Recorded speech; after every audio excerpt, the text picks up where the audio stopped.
మీ నాన్నగారు పోయాక ఈ జ్ఞానోదయం. ఇంకా అమ్మ ఉంది కదా! ఆవిడకు వంట మనిషిని, మంచి చెడ్డలు చూడటానికి కాస్త దగ్గరి వాళ్ళనెవరినైనా చూసి వెళ్దాం. అవేవీ అమ్మకు నా సమానం కావు. రెక్కలు వచ్చాక పిల్లలు ఎగిరిపోవడం సహజమే కదా! అంత బాధపడతారెందుకు? జ్ఞానం తక్కువున్న పక్షుల్లో, పశువుల్లో అది సహజమే కావచ్చు. జ్ఞానవంతుడైన మనిషికి అది సహజం కాదు. భావన్, పిల్లల్ని పెంచి పెద్ద చేసేందుకు తల్లిదండ్రులు ఎంత బాధ్యత తల్లిదండ్రుల విషయంలో తీసుకోవడం ధర్మం. కానీ నేనేం చేశాను? నా అభివృద్ధి, నా సుఖం ముఖ్యం అన్నట్టుగా ప్రవర్తించాను. నీ పశ్చాత్తాపం మిమ్మల్ని వెనక్కి వెనక్కి తీసుకెళ్ళి త్రిపుర సుందరి దగ్గర నిలుపుతుందేమో. భావన, ఎత్తి పొడుపులకు మళ్ళీ ముఖంలో శుష్కమైన నవ్వు మెరిసింది. నిలబడితే నిలబడుతుందేమో.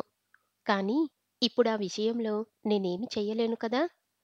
అది పూర్తిగా ముగిసిపోయిన కథ. ఎట్టి పరిస్థితుల్లోనూ మొదలుపెట్టడం జరగని కథ. అలా ఎందుకనుకోవాలి? 2 పెళ్ళిళ్ళు చేసుకున్న మగవాళ్ళు సహజంగా మొదటి భార్యతో కాపురం ముగిశాక రెండో భార్యతో మొదలుపెడతారు. మీరు ఈ కథని అడ్డం తిప్పి చూడండి. చాలా థ్రిల్లింగ్‌గా ఉంటుంది కథ. త్రిపుర ఇప్పటికైనా మారిందనుకోను. నేను మారలేదు. మా ఇద్దరి వ్యక్తిత్వాలు, అభిరుచులు, ఆలోచనలు ఎన్నటికి కలవని 2 సమాంతర రేఖలు. జరిగిపోయిన తప్పులను దిద్దుకునే ప్రయత్నంలో ఉన్నారు కదా! ఈ తప్పును కూడా దిద్దుకుంటారేమోనని. ఎన్నడూ లేనిది ఇప్పుడు త్రిపుర సంగతి ఎందుకెత్తుతున్నావు? 25 తర్వాత ఇవాళ వెనక్కి తిరిగి చూసుకుంటుంటే 25 వెనక్కి తిరిగి చూసుకుంటే ఎవరు కానిస్తున్నారు? అప్పుడే తొలి రెక్కలు విచ్చుకుంటున్న మొగ్గలాంటి ఒక అమ్మాయి పచ్చని పసిమ ఛాయతో, పెద్ద పెద్ద కళ్ళతో, ఒత్తుగా, పొడవుగా ఉన్న తలకట్టుతో, జిగేల్మనే ఒక మెరుపు తీగలా కనిపించే త్రిపుర సుందరి. కానీ అంత లేత వయసులోనే దృఢమైన వ్యక్తిత్వం వికసించింది. తన భావాల్ని నిస్సంకోచంగా బయటపెట్టింది. తనకిష్టం లేని ఏ విషయంలోనైనా ధైర్యంగా ఎదురు తిరిగేది. త్రిపుర ఇప్పుడు ఎలా ఉందో? ఎలా ఉంటుంది? ఆచార్య వ్యవహారాల్ని కోల్పోకుండా అనుష్ఠిస్తూ పూజలు, జపాల్లో పొద్దుపోకుచుకుంటూ ఉంటుంది పాపం. చివరికి అయిష్టంగానే అంగీకరించింది భావన. తాము వచ్చే వరకు నాయనమ్మకు తోడుగా అజిత్‌ని ఇక్కడే వదిలి వెళ్ళడానికి కూడా నిశ్చయం జరిగింది. వాసుదేవ్ సహాయంతో మంచి లొకాలిటీలో ఫ్లాట్ ఒకటి సెలెక్ట్ చేసి కొనేయడము. 6 నెలల్లో బిల్డింగ్ పూర్తి చేయడానికి అవసరమైన ఏర్పాట్లన్నీ చకచకా పూర్తి చేశాడు మల్లిక్. నర్సింగ్ హోమ్ బాధ్యత అజిత్‌కి అప్పగించడం జరిగింది. వాసుదేవ్ కూడా ఇంజనీరే. అవసరమైన సలహాలు మామ నుండి తీసుకోమని కొడుకుతో చెప్పాడు. భావన వాళ్ళు స్టేట్స్‌కి తిరిగి వెళ్లే ముందు రాధ అడిగింది. సాధనని అజిత్‌కి చేసుకునే సంగతి ఇప్పుడైనా చెప్పావదినా? మగపిల్లవాడి తల్లి దర్పం మొఖంలో కొద్దిగా తొంగి చూస్తుంటే, ఇంతకు ముందే నీకా సంగతి తెలియజేశాను కదా! అది పెళ్లి చేసుకునే ఆ ఇద్దరిని అడగాల్సిన సంగతి అని జవాబిచ్చింది భావన. అజిత్ ఒప్పుకుంటే నీ అభ్యంతరం, అన్నగారి అభ్యంతరం ఏం లేదుగా? ఏం లేదు. ఆ రోజే అజిత్‌ని అడిగింది రాధ. సాధనని నీకివ్వాలనుకుంటున్నాం. నీ అభిప్రాయం ఏమిటి? నువ్వు అంగీకరిస్తే మీ అమ్మా నాన్నకి ఏం అభ్యంతరం లేదన్నారు. సాధన అభిప్రాయం అడిగారా అత్తయ్య? ముందు నీ అభిప్రాయం తెలియాలి కదా! హ్మ్.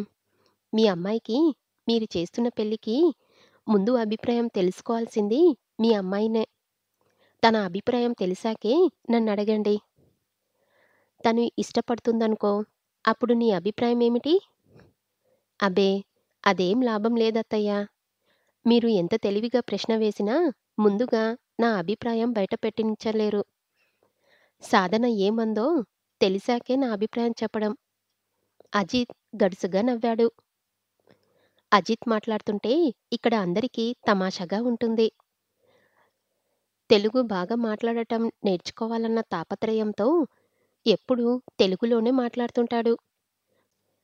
కొన్ని మాటలు దొరకక చప్పున ఇంగ్లీష్‌లోకి వెళ్ళిపోతుంటాడు. ఇంగ్లీష్ వచ్చిన వాళ్ళతో హాయిగా ఇంగ్లీష్‌లో మాట్లాడయ్యాక ఎందుకొచ్చిన అవస్థ? అని అడిగింది ఒకసారి సాధన. మీ ఫ్యామిలీలో ఒక అమ్మమ్మ మినహా అందరూ ఇంగ్లీష్‌లో అవర్లంగా మాట్లాడగలిగిన వాళ్ళే. ఇంకెవరితో మాట్లాడతాను తెలుగు? అమ్మమ్మతోటే మాట్లాడు. హుహు. మాతృభాష సరిగ్గా రానందుకు నేనిప్పటికే సిగ్గుపడుతున్నాను. ఇక ఆలస్యం చేయడానికి వీల్లేదు. మీలాగా తెలుగు చక్కగా మాట్లాడటం ఎప్పుడు నేర్చుకుంటానా అని నాకెంత తాపత్రయంగా ఉందో. ఆ సంగతి జ్ఞాపకం వచ్చి నవ్వుకుంది రాధ. అజిత్ మీ అమ్మాయి అభిప్రాయమే ముందు తెలుసుకోమని చెప్పాక సాధనని అడిగింది రాధ. అజిత్ మీద నీ అభిప్రాయమేమిటి? నచ్చాడా? ఇంకా 6 నెలల దాకా అతడిక్కడ ఉండటం ఖాయమే కదా మమ్మీ! 6 నెలలయ్యాక చెప్తాను నా అభిప్రాయం. రాధ ఊహించని జవాబు విన్నట్టుగా విస్మయపడింది. ఎందుకు? ఇంతవరకు అతడి మీద ఏ అభిప్రాయం ఏర్పడలేదా? అప్పుడేనా? అతడి అభిరుచులు, ఆలోచనలు, జీవితం పట్ల అతడి దృక్పథం అన్నీ స్పష్టంగా తెలుసుకోవాలి నేను. 15, 20 రోజుల్లో ఏం తెలుస్తుంది? అన్నం ఉడికిందని తెలుసుకోవడానికి ఒక మెతుకు పట్టి చూస్తే చాలదూ? అజిత్ సహజంగా మంచివాడు. ఇంజినీరింగ్ చదివాడు. ముఖ్యంగా మనకు కావాల్సినవాడు. ఇవి చాలదూ? చాలదు మమ్మీ! అంత తొందర ఎందుకు చెప్పు? అతడింకా ఉంటాడుగా?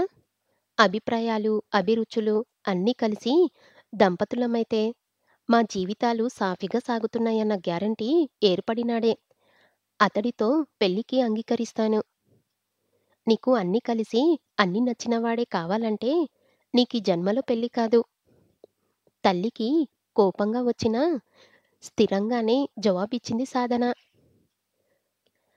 మల్లిక్ మామయ్యని చూడు. ఆయన భార్య చాలా అందగత్తెంట. గొప్ప పాతగత్తె కూడా. ఏ దుర్మార్గాలు, దురాలోచనలు తెలియని మనిషి. కడిగిన ముత్యంలా స్వచ్ఛమైన వ్యక్తిత్వం కలిగిన మనిషట. మరి మల్లిక్ మామయ్య ఆమె నుండి ఎందుకు విడిపోయాడు? అందం విషయానికొస్తే ఆమె కాలిగోటికి కూడా సరిపోలేని భావన అత్తని ఎందుకు చేసుకున్నాడు? అందుకనే చెబుతున్నాను. మంచితనం, చక్కటి వ్యక్తిత్వం, అందం ఇవి మాత్రమే చాలవు. నా తత్వానికి అతడు, అతడి తత్వానికి నేను సరిపోవాలి. ఆ సంగతి తేల్చుకోవడానికే 6 నెలల గడువు పెడుతున్నాను. కూతురు అనర్లంగా ఉపన్యాసమిచ్చాక రాధకి ఇక ఏం మాట్లాడ్డానికి తోచలేదు. అజిత్ ముందు సాధన అభిప్రాయం తెలుసుకోమని చెప్పి బ్రతికించాడు. లేకపోతే అతడు ఒప్పుకొని సాధన ఒప్పుకోలేదని తెలిస్తే పెళ్లి ప్రస్తావన తామే తెచ్చి తామే అతన్ని అవమానించినట్టయ్యేది. పూజ ముగించుకొని బయటికి వచ్చిన యశోదమ్మ వంటగది దగ్గరికి వచ్చి బాబుకి పాలు తీసుకెళ్ళవా? అని అడిగింది వంటాయన్ని. ఆ, తీసుకెళ్ళానమ్మా. ఇవాళ ఫలహారం ఏం చేస్తున్నావు? ఏం చెయ్యమంటారో మీరే చెప్పండమ్మా. ఆ ఫలహారాలు నేను తింటానా? చస్తానా? వాడి కోసమే కదా చేసేది. వాణ్ణే అడిగి చేస్తే సరిపోతుంది. ఒక మాట కనుక్కొని వస్తనుండు. వెనుదిరిగిన యశోదమ్మకు ఎదురుగా కనిపించాడు అజిత్. ఏరా, ఏం చెయ్యాలి ఈ పూట ఫలహారం? ఏదో ఒకటి చేయించు నాయనమ్మా. మనవడి చేతుల్లో ఉన్న ఆల్బం చూసి అదెక్కడ దొరికిందిరా నీకు? అని అడిగిందావిడ. తాతయ్య ట్రంకు పెట్టెలో దొరికింది నాయనమ్మా. డాడీ పెళ్లి ఫోటోలున్నాయి ఇందులో. ఒకసారి ఇలా రా నాయనమ్మా. డాడీ తన మొదటి భార్య నుండి ఎందుకు విడిపోయాడు? ఆ సంగతులన్నీ నువ్వు నాకివాళ చెప్పాలి. అని ఆవిడ చెయ్యి పట్టి తీసుకుపోయి హాల్‌లో సోఫాలో కూర్చోబెట్టి తను పక్కన కూర్చున్నాడు. ఆల్బమ్ పెట్టుకొని మీద. ఇంత పొద్దునే నీకు కథలు చెప్తూ కూర్చుంటే ఎలారా? పొద్దుటే నాకు వణుకుడు. ఓ ముద్ద కడుపులో పడితే తప్ప తేరుకోదు ప్రాణం. అందుకే ఉదయం కాస్త పలహారం తీసుకోమని చెప్తాను. ఆ నూనె తిండ్లు నాకు పడవు నాయనా. అసలేం లేకపోయినా ఉంటాను గాని, ఆ నూనె తిండ్లు తిని కడుపులో ఆ వికారం పడలేను. సరే గాని నాయనమ్మా, డాడీ పెద్ద భార్య, నీ మేనకోడలే కదూ! అంటూ ఆల్బంలో ఆకులు తిప్పివేయసాగాడు అజిత్. మొదటి 2, 3 పేజీల్లో తాతగారు, నాయనమ్మ ఇద్దరూ కలిసి దిగిన ఫోటో. Family photo. అజిత్ తండ్రి మల్లిక్ చిన్నప్పటి ఫోటోలు ఉన్నాయి. తర్వాత ఆయన పెళ్లి ఫోటోలున్నాయి.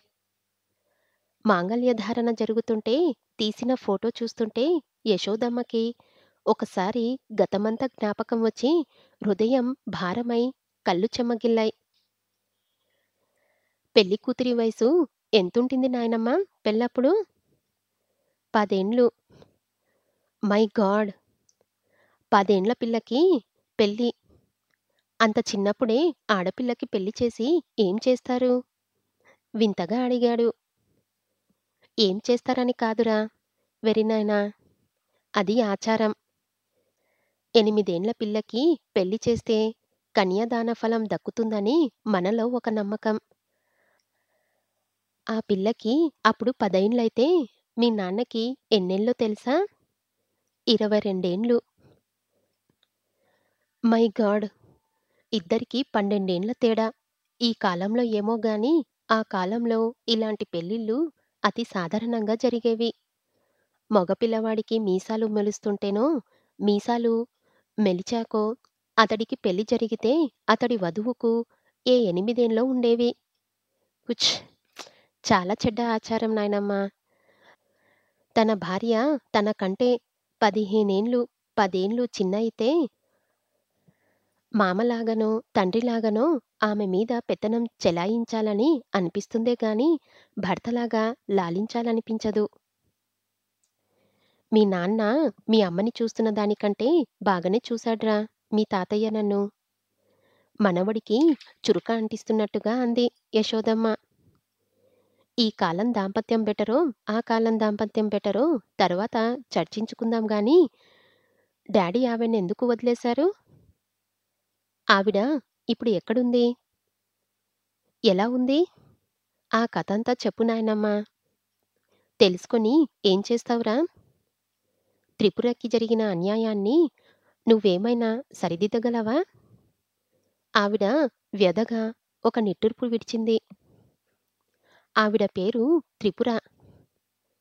త్రిపుర సుందరి. మా పుట్టింట్లో తరతరాలుగా అంబ ఉపాసన వస్తుంది. చాలా వరకు ఆ ఇంట్లో ఆడపిల్లల పేర్లన్నీ ఆవిడ పేరు మీద పెట్టడం ఆనవాయితీ. త్రిపుర సుందరి, జగదాంబలు, రాజేశ్వరి, లలిత, శ్యామల, దుర్గ అంటూ. నా పేరు మాత్రం మా అమ్మమ్మ కాలం చేసిన సంవత్సరమే నేను పుట్టాను కాబట్టి ఆవిడ పేరు పెట్టుకుంది మా అమ్మ. మా నాన్నగారితో పోట్లాడి అక్కడికి యశోద అని పిలవడంతో నాకు అదే స్థిరపడిపోయింది. ఆవిడ మీ అన్న కూతురే కదూ? అయితే డాడీ మేనరికం చేసుకున్నాడన్నమాట. అన్న కూతురేరా. నా పుట్టింటితోనే వియ్యమంది పుట్టిల్లు అని అనుకోవడానికి లేకుండా చేసుకున్నాను. మీ నాన్న త్రిపురని ఏలుకోను అని చెప్పిన రోజే నాకు పుట్టింటితో సంబంధం తెగిపోయింది. దుఃఖంతో ఆవిడ గొంతు పట్టుకుపోయింది. మా నాన్నగారు పోయినా, మా అమ్మ పోయినా, మా అన్నగారు నాకు కబురు చెయ్యలేదు. శుభకార్యాలకి లేదు పిలుపు. అశుభకార్యాలకి లేదు పిలుపు. యశోదమ్మ అనే ఆడపడుచు ఇంకా బ్రతికే ఉందన్న సంగతి వాళ్ళు మర్చిపోయి 25 సంవత్సరాలయింది. డాడీ ఆవిడతో కాపురం ఎందుకు చెయ్యనన్నాడు? ఆవిడ మంచిది కదా! అందంగా ఉండదా? అందం సంగతి చెప్పాలంటే త్రిపుర గాలిగోటికి సరిపోదు మీ అమ్మ. ఇక గుణం సంగతి అంటావా? దాని గుణం దానికి మంచిదే. తనకి నచ్చని విషయాల్లో మనసు చంపుకు లొంగిపోవడం దానికి చాతకాలేదు. తనకు సరిపడని మనిషి అనుకుంది త్రిపుర. విడిపోయారు ఇద్దరు. డాడీ మమ్మీ మీద ఎప్పుడూ అధారతి చెలాయించగా చూడలేదే? పైగా మమ్మీ మాటను ఎంతో గౌరవిస్తాడు. బలవంతంగా తన ఆలోచనలు, అభిరుచులు మమ్మీ మీద రుద్దగా ఎప్పుడూ చూడలేదు నేను. విస్మయంగా అన్నాడు అజిత్. తన అభిరుచులకు సరిపోయిన పిల్లను ఏరికోరి చేసుకున్నప్పుడు ఇక పేచీలెందుకు వస్తాయిరా? ఇద్దరూ డాక్టర్లు. ఇద్దరూ సమానంగా సంపాదిస్తారు. ఇద్దరూ సమవయస్కులు. నీ మేనకోడలు ఏమీ చదువుకోలేదా? చదువుకుంది కొంచెం. మీ నాన్న బలవంతం మీదే ట్యూషన్ చదివి ప్రైవేటుగా మెట్రిక్ పాసయింది. అదొక్కటే పేచీ అయితే ఇంక ఎంతైనా చదువుకునేదేమో. అదొక్కటే పేచీ కాదాయె. ఎన్నో. అది సనాతనాచార పరుల ఇంటి పిల్ల. పొద్దున లేచి పూజలు, మాది ఆచారం, సంగీతం ఇవే అభిరుచులు దానివి. మీ నాన్నకి ఆధునికత అంటే చాలా ఇష్టం. వంటింటికే అంకితం కాకూడదు ఆడది అనే నినాదం చేసేవాళ్ళలో చేరినవాడు. తన స్నేహితుల మధ్య అరమరికలు లేకుండా తిరగమనేవాడు. అధునాతనంగా అలంకరించుకోమనేవాడు. తనతో సినిమాలకి, షికార్లకి ఎప్పుడు పడితే అప్పుడు రమ్మనేవాడు వెంట. వాడి భావాలకి ఆ పిల్ల అదిరిపోయింది. భర్తను, కాపురాన్ని వదులుకోవడానికైనా సిద్ధపడిందే గాని వాడికనుగుణంగా మార్చుకోలేకపోయింది. పుట్టింట్లో ఉండిపోయింది. తర్వాత ఏడాదికనుకుంటాను మీ అమ్మను ప్రేమించి పెళ్లి చేసుకున్నాడు. ఆ సంవత్సరమే చదువుకోవడానికి ఇద్దరూ అమెరికా వెళ్ళిపోయారు. ఆవిడ మళ్ళీ పెళ్లి చేసుకోలేదా? ఎంత పిచ్చి ప్రశ్నరా నీది! మళ్ళీ పెళ్లి చేసుకునే తెంపరపతమే త్రిపురకి ఉంటే అదసలు భర్తనే వదిలేసేది కాదు. దానికి అలవడిన సంస్కృతి, సాంప్రదాయమే దానికి సంకెళ్ళయ్యాయి. భర్త ఉండలేక, మళ్ళీ పెళ్లి చేసుకోక ఆమె జీవితం చాలా అన్యాయమైపోయింది కదూ నాయనమ్మా! బాధ అనిపించడం లేదు ఆమెని తలుచుకుంటే? బాధపడి పడి నా ఆరోగ్యమంతా చెడగొట్టుకున్నాంరా! ఇప్పుడు ఇంకేం బాధపడతాను? అంతా అయిపోయింది. నా కొడుకు మళ్ళీ పెళ్లి చేసుకోవడము అయింది. వాడికి పుట్టిన పిల్లలు పెళ్ళిడుకు రావడమూ అయింది. ఇంకేం బాధపడను? ఒకసారి ఆమెని చూసి రావాలనిపిస్తుంది. ఒకసారి వెళ్దామా నాయనమ్మా? ఏం మొఖం పెట్టుకు రమ్మంటావురా?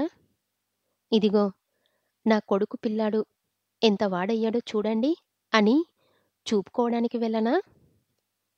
నీకు రావడానికి ధైర్యం లేకపోతే సరే. నేనొక్కడిని ఒకసారి వెళ్ళి నీ మేనకోడల్ని, నీ పుట్టింటి వాళ్ళను చూసి వస్తాను. సరేనా? అవమానాలై పొందాలని అంత వేడుకగా ఉంటే అలాగే వెళ్ళు. అజిత్ విస్మయపడి అవమానాలా? నన్నెందుకు అవమానిస్తారు వాళ్ళు? అని అడిగాడు. ఎందుకంటే ఏం చెప్పను? మీ నాన్న మూలంగా పొందిన బాధ వాళ్ళెవ్వరూ జీవితంలో మర్చిపోలేనిది. వాడికో కొడుకు పుట్టి ఇంత వాడై తగుదునమ్మా అని చూసిపోవడానికి వస్తే వాళ్లకు గతమంతా కెలికినట్టయి బాధ కొద్దీ ఏదైనా అనొచ్చు. పైగా శుద్ధ ఆచారవంతులు. మీ అమ్మ వేరే కులాస్తురాలై తెలిస్తే నిన్నసలు గడపలోకి రానివ్వరు. రానిచ్చినా నువ్వు వచ్చేశాక నువ్వు తాకిన చోటుని నీళ్లు పోసి కడుక్కుంటారు.